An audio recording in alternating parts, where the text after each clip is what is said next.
So with that, let's transition to the next slide, and Rick can, kind of do his discourse at the very end about the relationship between the trail and World War I. But our first speaker is Jim Hodgson, and he is here with his lovely wife, and Jim actually he's accomplished a number of major things. One, well, in fact, he retired from the military as a major, so that was one of his major accomplishments. But after getting his master's degree, he went into the Marine Corps aviation and flew quite a number of different aircraft during that period of time. And but I think he ended up with what, 28,000 air miles or flight hours during his career. Well, the career went on to being a pilot, with Continental Airlines, and he flew a broad range of aircraft during that time. But from my standpoint, he is one of the real Texas heroes, because he's taken his love, his background, and his passion about aviation and taken it into, helping to preserve the aviation history we have in our area. And there's a sad, long dog story, I guess, about kind of the efforts that did not come to fruition about an aviation museum. Well, he, picking up the pieces of all of that, has created the Fort Worth Aviation Museum, which is at the southern end of Meacham Airport. Some of you, I know, have been there. If you have not been there, you need to go. But in addition to that, he single-handedly, almost, with a number of others, really brought to the attention of the Texas Historical Commission the fact that the commemoration of World War I was coming up. And, I'm sad to say that it was not on their radar until Jim and others brought it to their attention. So he is really kind of the ringleader, you might say, of commemorating one of the most important historical events affecting Texas history, which is World War I. So it's my honor to introduce Jim Hodgson.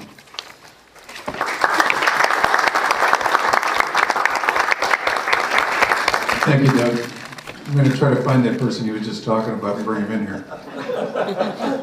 I appreciate y'all being here today, and we're going to talk about, for the next few minutes, a little bit about the First World War and how that impacted North Texas.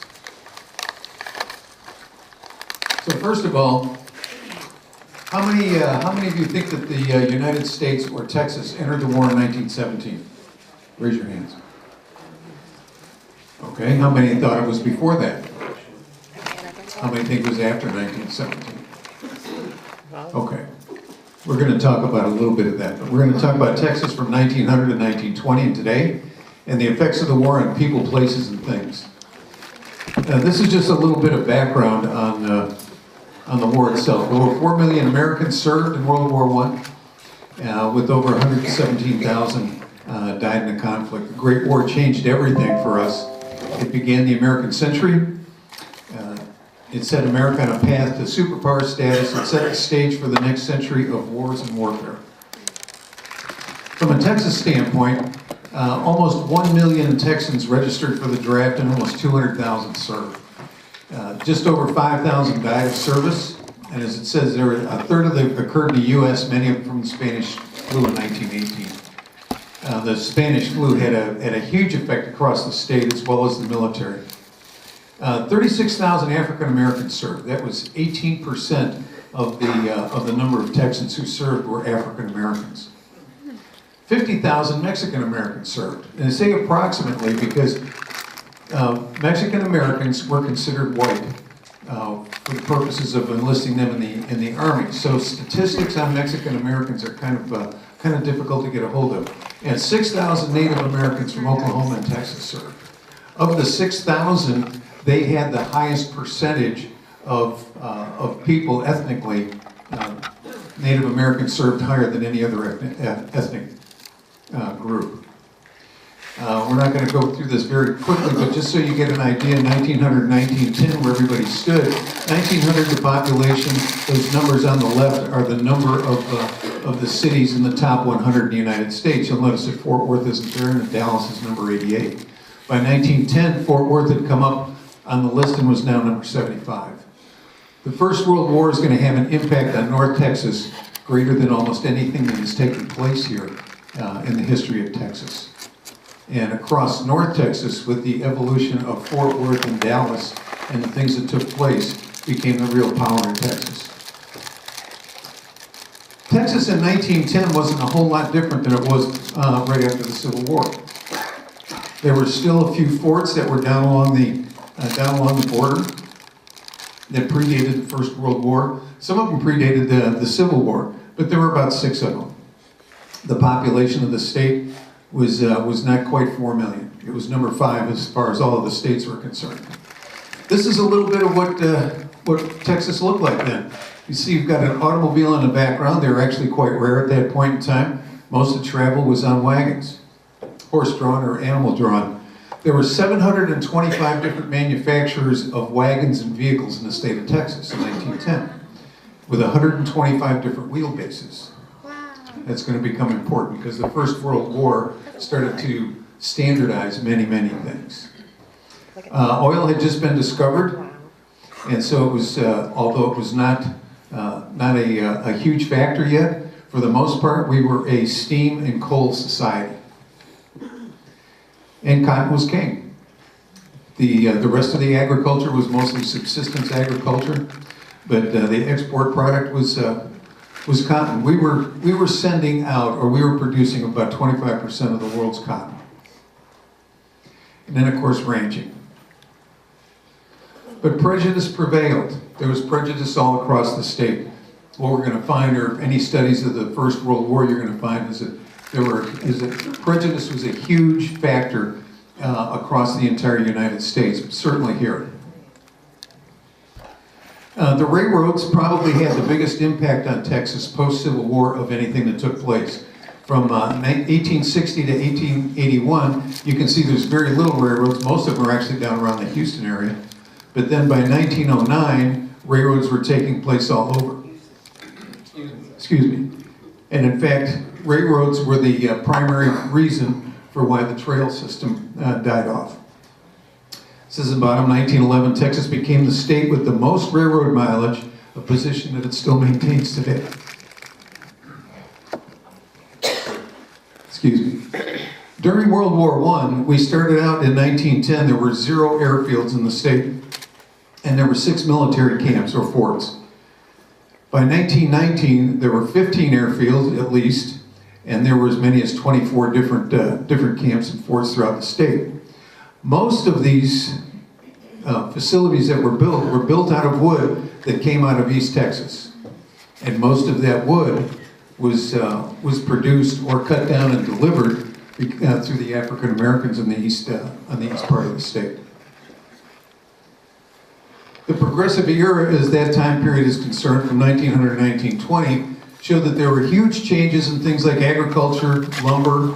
Oil became new because as we started to industrialize and we started to change over from steam and coal, the internal combustion engine for trucks and vehicles, and oil started to become more and more important. The railroads had a major effect. The politics, segregation, growth. We started to urbanize the country. People came in from the ranches and started to build the cities. Suffrage became new, and part of the moral upbringing of the soldiers as we went through the mobilization were things like prohibition. But the border conflicts continued. In 1910 was the Mexican Revolution, and activity started along the border. In 1914, activity started that some of us consider that that's when Texas actually entered the war.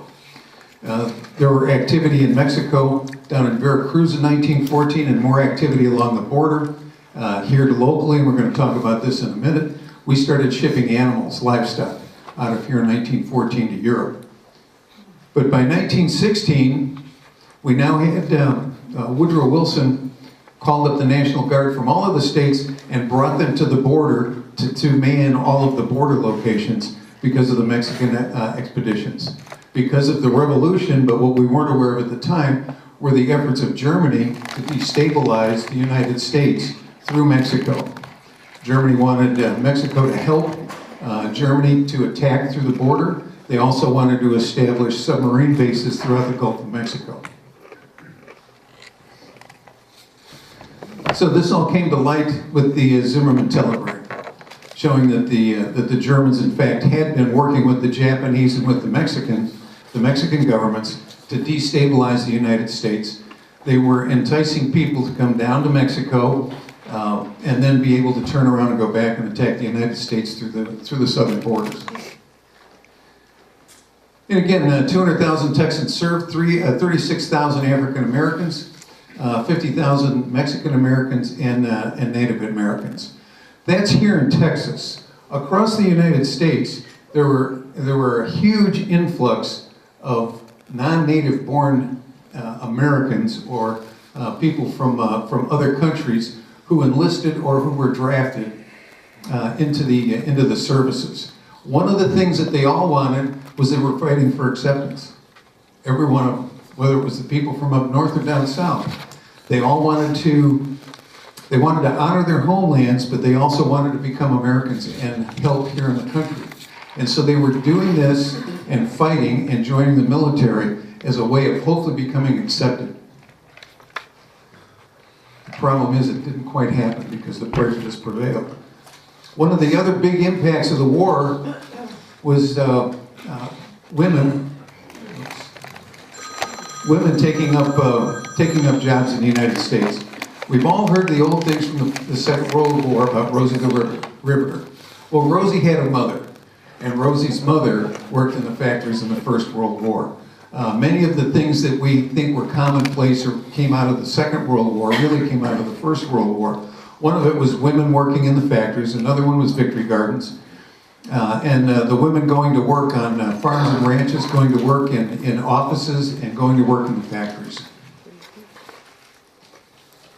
Social turmoil was also a big factor. One of them was the German Americans, and the backlash against many of them were referred to as enemy aliens, prejudice against the African Americans, Spanish Americans. And also, I always love this poster. Women bring all the voters into the world, let women vote. And then prohibition. Part of the prohibition thing was an effort to help with the mobilization and help build morale within the military. So one of those things was to try to eliminate things like alcohol. And prohibition was a big part of that. Interstate commerce. In 1916, there was a bill that was brought before Congress to establish the second interstate highway system from Washington, D.C. down to Southern California. A couple of years earlier, there had been one that went up through the north, the Lincoln Highway, but the Bankhead Highway was down here and came through here. This started in 1916, and this is a little bit of what a lot of people remember it as, or you see pictures of a dirt road with some wood or a little bit of asphalt highway, when in fact originally this is what it was. It was military vehicles kind of going through the brush. And this is where we mentioned the wheelbase before. This is where the Army said the wheelbase is going to be 52 inches. And they did that because that's what the British vehicles were, and we needed to be able to have standardization with the British. So the highway system was developed with a standard width of the wheels and the wheelbases. Although we didn't see as much of it here because of shipping and building, we were still involved in that. The Houston Ship Channel was established in 1904. And it became bigger and bigger, but that's where the cotton and a lot of the products that we developed here were shipped out of the Houston Ship Channel, and also the oil. It was all being shipped over to Europe and started in 1914 with supplies going over. Much of the wood from East Texas was shipped to Europe for building facilities there and also for the trench works. A lot of new technologies emerged out of the war, and one of the ones that has had major impact here in Texas was the emergence of aviation. This is the entire United States Air Force, and I believe that says Wow. I don't remember what it says. I think it says 1915, but that was the entire United States Air Force right there. Gotta start somewhere. By the First World War, this is a picture from Love Field, but by the First World War, it had really become more and more progressed. At the start of the war in 1914, there were only 700 airplanes in the entire world. By the end of the war, there were over 200,000. This is some of Fort Worth, pre-war Fort Worth. This is cattle, calves, hogs, sheep, and just gives you some idea of the numbers from 1903 through 1909. The total in livestock here. So we get up to 1909 and we're talking about essentially 2 million animals that were coming through the Fort Worth stockyards.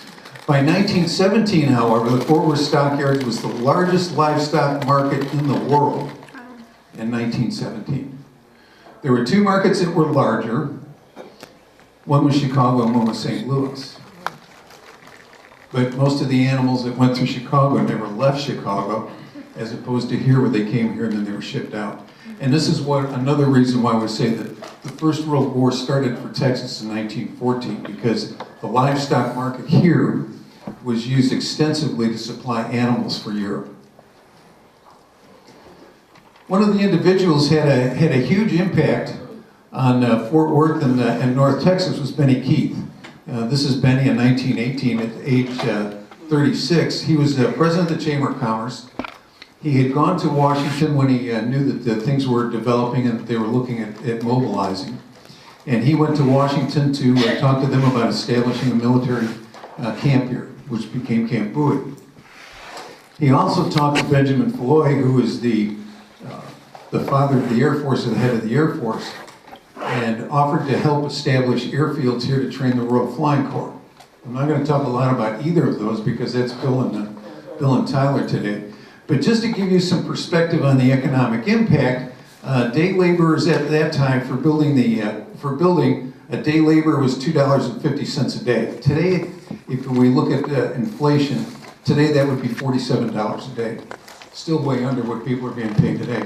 Carpenters were being paid $8 an hour, that'd be $150 a day. Camp Bowie cost in 1917 $3 million to build Camp Bowie. That'd be $65 million today. The total for the airfields and the camps and everything else was $11 million, or in today's dollars, that would be $206 billion. That's Benny Keith in about 1906, I believe it is, when he first started working for the company that would later have his name. And this is just a piece out of the Star Telegram that talks a little bit about the impact of the camps on Fort Worth. One of the things as we start to talk about these numbers are things I'm not going to bring up. There's a mention in here about the number of water meters that were established, and phone lines, and permits for houses. It's very difficult to come up with some of the actual dollar values on that. But it had a huge impact. You have to consider that in 1916, 1917, the population of Fort Worth was about 50,000. With the advent of Camp Bowie and all the people who came into Camp Bowie, the population of Fort Worth increased. I'm sorry, it was about 70,000 in 1915 or 16. We added another 50,000 or so to the military camps. So literally in a period of less than a year, the population of Fort Worth went from 70,000 to about 130,000 people. If you read the accounts from them, they talk about long lines to get into lunch or to be able to get transportation or do much of anything. The schools were overcrowded. They needed teachers. They needed everything here. Think about today with 800,000 people. If we added another 600,000 people over the next 6 months, what would happen to the city of Fort Worth? So the things that we consider is that some of the biggest things that came out of the First World War in Fort Worth were Camp Bowie and the three fields for the Royal Flying Corps. That's what most of us think about, but it was a lot more than that. When we consider what happened with Fort Worth and the Warriors and the lives in the stockyards. This is 1917, 1918, and 1919. These are totals in the number of livestock received. This is not dollars, this is livestock. So it was 3.5 million in 17, it started to fall off a little bit the next 2 years. Oil boomed It wasn't just a little round top, it was also out in Ranger. And from the period of 1914 to 1917, these are 1914 dollars. That was $11 million in 1914. You go back, that's the same as was spent a few years later just on Camp Bowie and the airfields. In 1917, it was $23 million, and that's in those dollars, not in today's dollars. So the total impact, when we start to look at the industry that was here, the agriculture, livestock, and everything else, comes up and becomes a pretty impressive number. One of the things that's difficult to put into this number, for instance, is automobiles.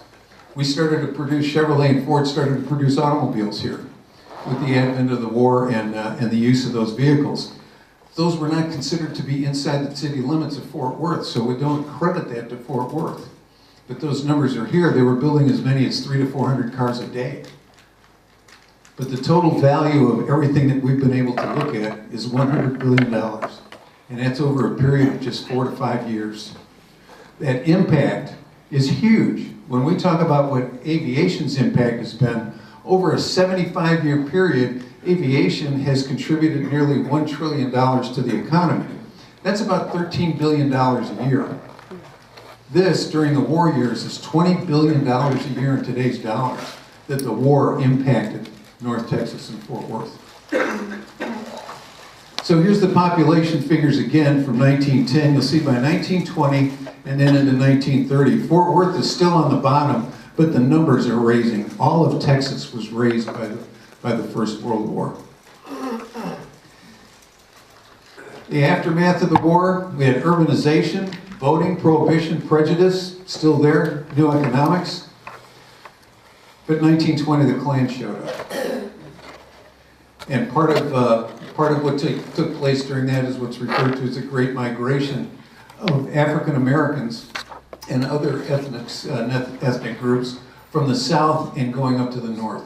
Newspaper articles were printed and ads were in the papers here, encouraging people to come up to the north where it's more liberal in the north, we have better jobs for you, come to the north. And that's where you find cities like Chicago and Detroit and Pittsburgh all increased with the industry up there and the ethnic groups that went north. One of the things that we don't hear a lot about, and this has come out of some of the work that Bill Morris has done, is a reverse migration effect that also took place here. Bill is doing work with identifying veterans, World War I veterans through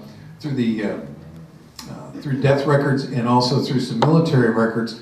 And we started to realize when Bill was starting to locate people that they were from Canada, they were from Illinois, Wisconsin, Nebraska. And at first it didn't make a lot of sense, and so we started to look at it and figured that the Canadians came down here with the Royal Flying Corps and then came back after the war. And the people from all of these northern states who were here were part of those individual state National Guards who served in Texas. Nearly all of the National Guards from all 48 states served in Texas along the border and other places here in Texas. And they came back after the war. So Texas, today, well, we talked about oil and the Houston Ship Channel and cotton and the highway system and ranching and aviation. Well, today, oil has turned into that. The Houston Ship Channel has turned into one of the largest ship channels in the world. Cotton and agriculture are still very big in the state. The highway system has turned into that. Sometimes I'm not sure that that's an improvement. I mean, just go over here to 35 and 820, right? Depends on the time of day. It depends on the time of day, right. Still cattle, and then aviation is transformed in DFW. So when we talk about, for instance, the impact of, one more. So this is what aviation has done for us today in terms of the development and economic impact. We went from that single biplane up to today. This represents nearly 70,000 airplanes that have been built here in North Texas. 1 out of every 5 people who works here in North Texas is involved in aviation-related business. That's one of the highest concentrations of anywhere in the United States. So 68,000 aircraft in counting. We know it's over 69,000 now. $1 trillion for starters. That's just the airplanes. That doesn't talk about all of the other economic impact that there has been. And today, over 600,000 jobs here. The impact is $40 billion a year total. DFW served nearly 63 million people in 2013 and handled 648,000 tons of cargo. And nearly 50% of the population of the Metroplex wasn't here 25 years ago, so they are not familiar with any of this history. So the First World War had a major impact on North Texas and all of us here. Probably as big an impact as anything that's ever taken place here. So we are part of the Texas World War I Centennial Commission. We have established two exhibits that are going to take place over the next 2 years. One will be next year from July through October at the Central Library. Another one in 2018, which will be from, I think it's September up through November of 18. It's one of the largest collaborative efforts as far as history is concerned that I can find out that's taken place not only in North Texas, but maybe the state. We've got about 13 to 15 groups that are involved in this. I know many of you here in this room are involved in this. And we really look forward to being able to share this story with everyone. Questions? Yes? Where was Camp Taliaferro? Camp Taliaferro.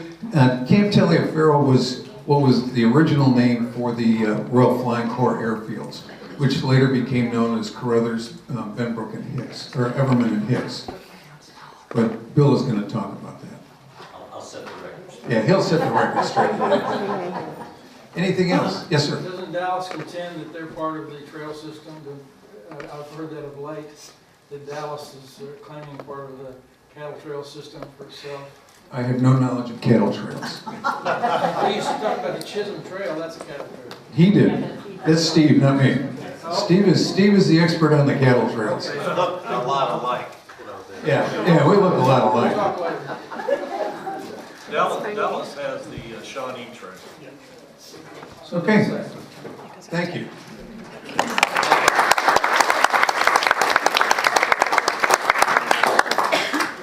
Well, it's pretty obvious from that presentation how many different elements or aspects of North Texas, when Texas and the country really, were affected by World War I.